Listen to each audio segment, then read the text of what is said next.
Today we're looking at the low light performance of the new DJI Pocket 3, as well as a comparison between its predecessor, the Pocket 2, and a much more expensive Sony a7 IV full frame mirrorless. Why? Because you asked for it, and it's great to see how far things have come in a few years and how far they still have to go before potentially replacing some pro level cameras with something that you can probably throw in your pocket.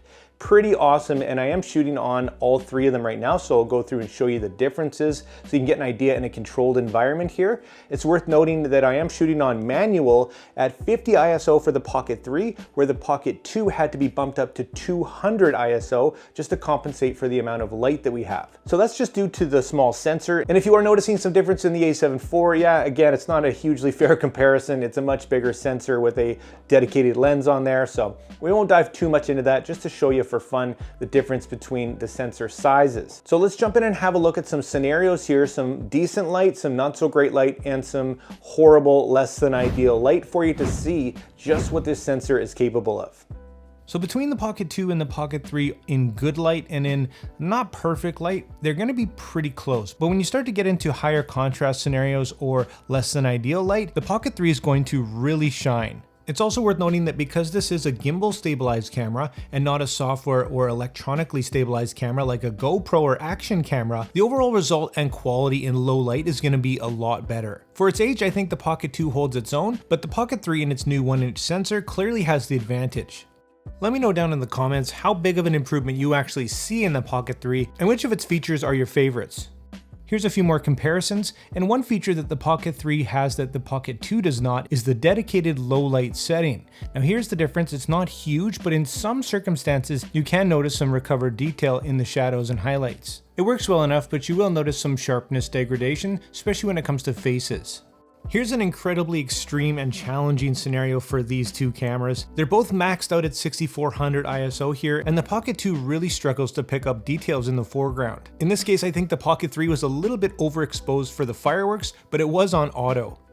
Here's a comparison between the Pocket 3, the Pocket 2, and once again the Sony a7 IV just for fun. This is with them all at 100 ISO. Of course, their orientation are going to be a little bit different because they're all right next to each other, facing a little bit of a different angle. But again, this is just to give you an idea of the quality that you can get here. And here's the same test, but now at 400 ISO. And yes, I fixed the framing on the Pocket 2 a little bit. I do find it more clunky and difficult to use compared to the Pocket 3 now.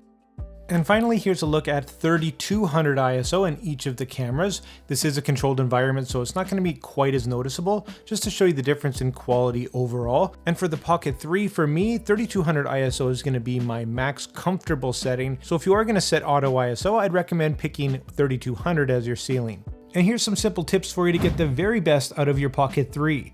Like you saw, I recommend sticking to no more than 3200 ISO. And if you don't know what ISO is, the higher the number, the worse the quality and the more noise you have in your image. So ideally you want to have that as low as possible, with the lowest being 50. Now that's not going to be possible in a lot of low light scenarios, but if you do choose to use auto ISO, 3200 is going to be the highest that I'd comfortably go. Depending on your scenario, and if you don't have any changing lighting conditions, you can dial it right down to get the very lowest possible.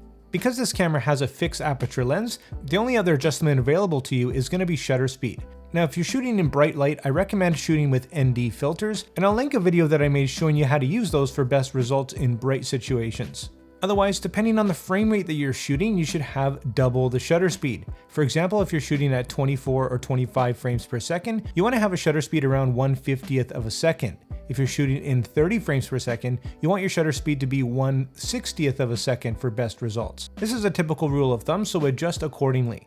Now this camera does have the ability to shoot in 4K 120, but you will notice some degradation compared to shooting at 4K 60. When you open your 4K 120 file, it's going to come already in slow motion, but if you're shooting in 4K 60, you're going to have to slow it down yourself in post. Be aware of this if you aren't hugely experienced in the editing process. So who's this camera for? Well, I think it's gonna be great for content creators, for vloggers, for family people, for people that wanna have a lot of fun, that don't want to mess with a ton of different settings or carry a full big huge gimbal around. This thing ticks a lot of the boxes. And of course, it's not an action camera, it's not waterproof, but it does have some huge upgrades over its predecessor like you've seen. And if you wanna check out more on this camera and some more on comparison, any broader spectrum of things, check out my full in-depth review on it coming up here pretty quick. So there you have it, guys. Pretty impressive if you ask me. This thing has come a long way, and it is definitely a viable camera for a lot of people to use in a lot of different scenarios now. So if you did want to pick this thing up, I will drop affiliate links down there in the description for you. Thanks so much for watching the video. If you did get some value out of it, make sure you hit that like and subscribe button, join the community, and like always, make mistakes, be yourself, and get out there and take some more pictures. See you next time.